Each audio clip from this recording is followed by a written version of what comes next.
My partner's ex threatened, "I'll make sure everyone knows what kind of person you are," when I wouldn't fund 2 extra kids on my vacation. Now they know exactly what kind of person I am. I'd been with my partner Jordan for 3 years when we decided to take our blended family on a mountain trip. I'd saved for 8 months, booked a cabin with enough beds for all of us, and spent weeks talking my 12-year-old stepdaughter Chloe through her nervousness about spending that much time alone with me and Jordan without other distractions. Jordan's ex-spouse Veronica had been skeptical, but stayed out of it. The trip was supposed to be our reset, the thing that finally made us feel like a real unit instead of 2 households awkwardly sharing space. I found the messages 3 weeks before we were supposed to leave. Jordan's phone was sitting on the kitchen counter while they showered. The screen lit up with a text from Veronica, and I glanced over out of habit. The preview said, "The twins are so excited they can barely sleep." I picked up the phone. The thread went back 2 weeks. Veronica had asked if her sister's twin 15-year-olds could come along because the sister was going through a rough divorce and needed a break. Jordan had replied, "Of course, the more the merrier." Veronica followed up with logistics about picking them up, what activities they liked, whether we had enough beds. Jordan answered every question like it was already settled.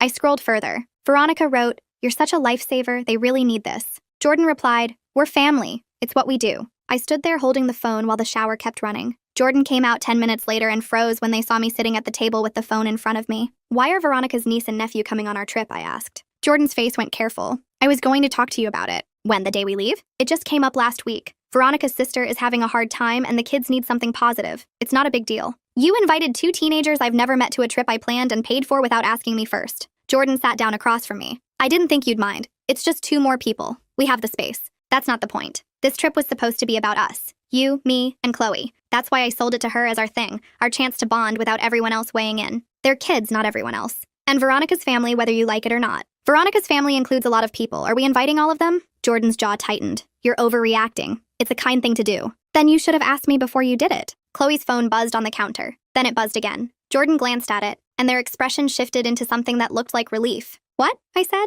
"The twins probably just texted her. They're excited." I grabbed Chloe's phone before Jordan could stop me. She didn't have a lock on it yet. The screen showed a group chat with 3 names I didn't recognize. The messages were flying. "Can't wait to meet you. Your dad said there's hiking in a lake. Do you think we can stay up late? My mom never lets us. This is going to be so fun. I've never been to the mountains." I looked up at Jordan. "They think it's already happening." "It is happening." I told Veronica yes. "You told her yes without telling me." "I'm telling you now." Chloe walked into the kitchen, saw both of us staring at her phone, and stopped. "What's going on?" Jordan smiled at her. "Some of your cousins are going to come on the trip with us. Isn't that great?" Chloe's face lit up. "Really? Which ones?" "Veronica's niece and nephew, the twins. You met them at the birthday party last year." Chloe grabbed her phone out of my hand and started typing. "Oh my gosh, yes, they were so nice." I watched her fingers fly across the screen, watched her send back a string of heart emojis and exclamation points, watched the group chat explode with more excitement. Jordan looked at me like the case was closed.